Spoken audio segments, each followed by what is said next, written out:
Sixth most common question: if Islam allows a man to have more than one wife, why does not Islam allow a woman to have more than one husband?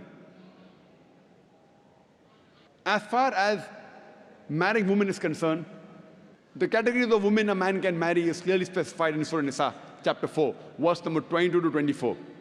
And it's mentioned in Surah Nisa, chapter 4, verse 24, that you cannot marry a woman who's already married.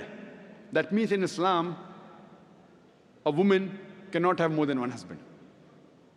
Before I give you the real reason, imagine there's already a scarcity of women finding husband. If a woman has more than one husband, this scarcity will increase. It will multiply the problem. Let's analyze what are the logical reasons that Islam prohibits a woman to have more than one husband. When a man has more than one wife, and if any child is born out of that wedlock, you can easily identify who is the father as well as who is the mother. But if a woman has more than one husband, and if a child is born, you can identify the mother, but you will not be able to identify the father. And if you go to admit that child in school, and if they ask you what is the name of the father, you may have to give two names. And today psychology, they tell us that identifying the parents is very important for a healthy childhood, especially the identity of the father. If you cannot identify the parents, the child has a lot of mental trauma.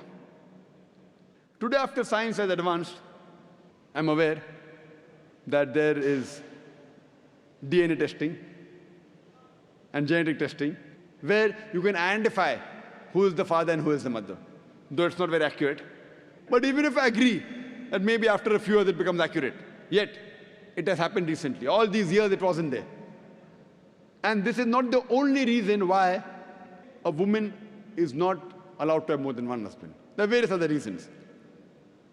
For example, today science tells us that a man is more polygamous in nature as compared to a woman.